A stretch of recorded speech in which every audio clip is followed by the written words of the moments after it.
Welcome to Navigating Abundant Retirement, where we help business owners, executives, and independent professionals avoid retirement mistakes and create a legacy that lasts. I'm Carol Dewey, founder and president of Perpetual Wealth Financial. If you've spent years building your business, today's episode might challenge what you think you know about selling it. Because the truth is, your business doesn't have to be perfect to be sellable. In fact, some of its imperfections might be your biggest selling points.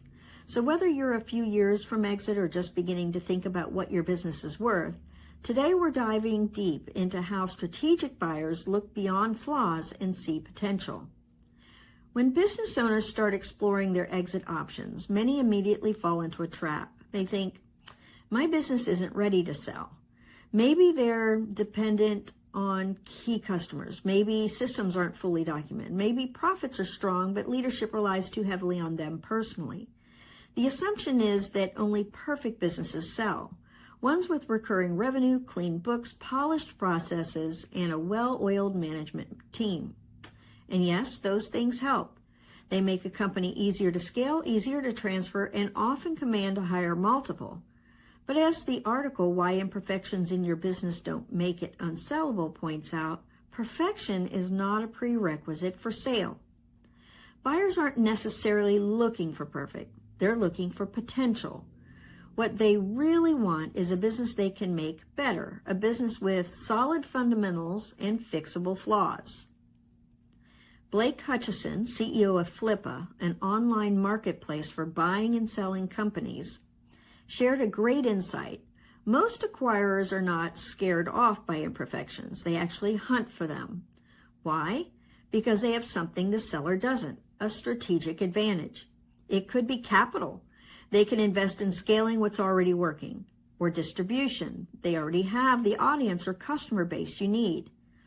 Or operational strength. They know how to streamline processes or improve efficiency.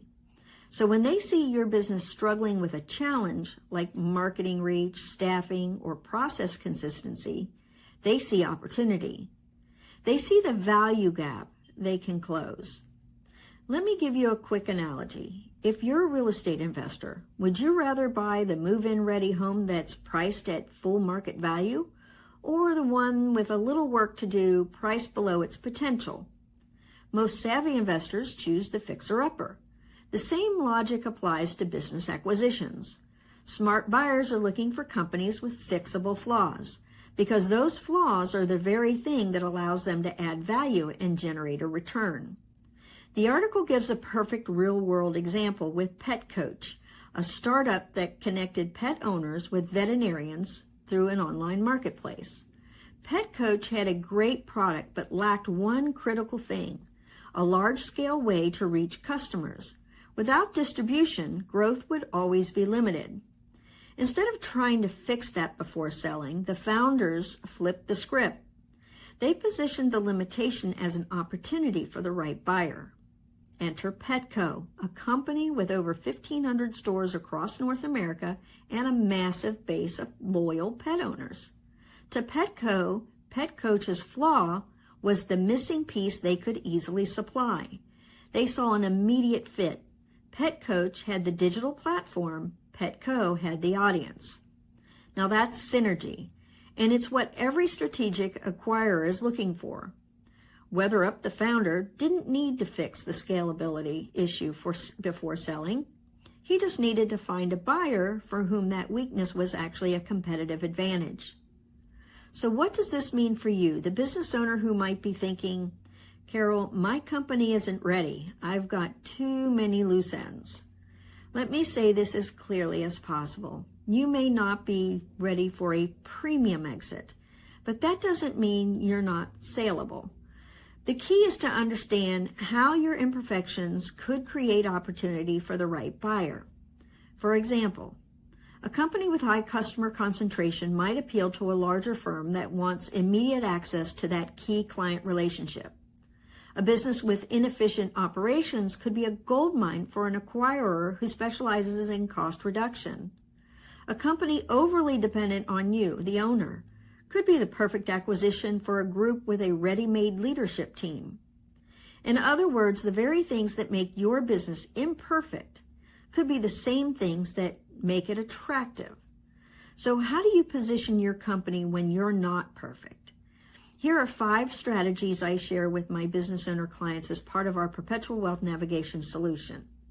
Tell the right story. When talking with potential buyers or advisors, shift from apologizing for weaknesses to explaining the opportunity. We've built this far with limited capital. Our systems are ready for optimization. Our marketing reach has untapped potential. You're signaling that growth is possible, and that's music to an acquirer's ears. You could identify the who before the fix. Instead of asking, what do I need to fix? Ask, who would see this as an opportunity? Sometimes your challenge is the exact strength of another company, like PetCoach and Petco. Your problem might be someone else's superpower. Document your core strengths. Even if your operations aren't perfect, make sure your intellectual capital, your systems, customer data, vendor relationships are all well documented. Buyers need to understand what they're acquiring. Build recurring value. Whether through subscriptions, retainer agreements, or service contracts, recurring revenue makes your business predictable. But remember, it doesn't have to be perfect to start. It just needs to show potential to grow. Work with advisors who understand M&A psychology. Not all advisors approach this process holistically. You need one who can help you bridge tax planning, succession, and valuation strategy, because a good story paired with sound financial engineering can create a far better exit outcome. Let's talk about a concept I share in my workshops, the difference between fatal flaws and fixable flaws. Fatal flaws destroy value. Think legal noncompliance, unpaid taxes, or unrecorded revenue. Fixable flaws are the growth gaps, like overdependence on one customer, a missing middle manager, or marketing inconsistency. Buyers love fixable flaws because they can apply leverage, whether that's capital, systems, or manpower, to create value quickly. Your job as the seller is to separate fatal from fixable. You clean up what's fatal and spotlight what's fixable. Because when a buyer sees that distinction, they recognize not just what you've built, but what they can build on top of it. Now let's get real for a moment. For many business owners, perfectionism is emotional.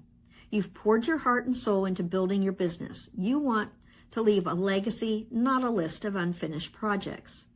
But I'll tell you something I've learned over the years. Your business will never feel ready. Even the most successful exits I've guided still had unfinished parts. What made them successful wasn't perfection, it was preparation. It's about knowing your numbers, clarifying your story, and understanding who your ideal buyer is. The rest, that's what due diligence and deal structuring are for. And remember, when you sell to a strategic acquirer, your imperfections become their roadmap for growth. Let's recap what we've covered. Perfection is overrated. Buyers want potential, not perfection. Strategic buyers look for synergy. Your weakness might be their strength. Frame your flaws as opportunity. The right story can change the perceived value overnight. Differentiate between fatal and fixable flaws. Fix what's dangerous, highlight what's improvable. Know your buyer type. Strategic buyers, private equity firms, or even individual acquirers all look for different things. When you combine those elements, you can transform an imperfect business into an irresistible acquisition target. If you're thinking about your eventual exit, whether that's 2 years or 10 years away, now is the time to assess how transferable and how attractive your business really is. We've created a complimentary ebook, The 8 Key Drivers of Company Value, which walks you through the same framework we use when helping clients prepare for a successful sale. You can download it directly at www.perpetualwealthfinancial.com.